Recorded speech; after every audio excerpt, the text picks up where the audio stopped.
చదవట రాని మగవాడికి దొరకకూడని పుస్తకం ఆడది అని స్టేటస్ పెట్టుకున్నాను. రిలేషన్, ఈ లవ్ అనేది చదువుతో సంబంధం లేదు. మన గ్రాండ్ పేరెంట్స్ వాళ్ళేమైనా చదువుకున్నారా?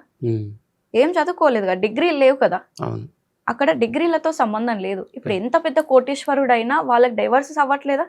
అవును. పెద్ద పెద్ద సినిమా యాక్టర్స్, పొలిటీషియన్స్, బయట మన చుట్టుపక్కల వాళ్ళు చదువుకోని వాళ్ళంతా ఓకే. కాదు కదా. అక్కడ చదువు కాదు మ్యాటర్.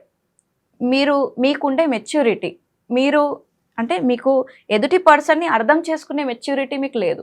ఓకే. అక్కడ దాంట్లో మీరు అర్థం చేసుకోవాలి. అది ఏంటి మేము అసలు ఏం అర్థం చేసుకోవాలనేదే ఇప్పుడున్న వాళ్ళకి అర్థం కావట్లేదు మేము. ఒక ఎదుటి పర్సన్ని ఇంప్రెస్ చేయాలన్నా, ఓకే, కొన్ని సినిమాలలో చూస్తాము, హీరోయిన్ ఇంప్రెస్ చేయాలన్నా, లేకపోతే వాళ్ళ ఫాదర్ని ఇంప్రెస్ చేయాలనన్నా వాళ్ళ వెనకాల ఒక 1-2 days గ్రౌండ్ వర్క్ చేస్తాడు. అవునా?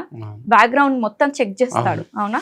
వాళ్ళకి ఏమి ఇష్టము, ఎక్కడ ఏం తింటారు, ఎక్కడికి వెళ్తారు, ఎలా టైం స్పెండ్ చేస్తారు, మొత్తం తెలుసుకొని వాళ్ళని ఇంప్రెస్ చేయడానికి ట్రై చేస్తాం.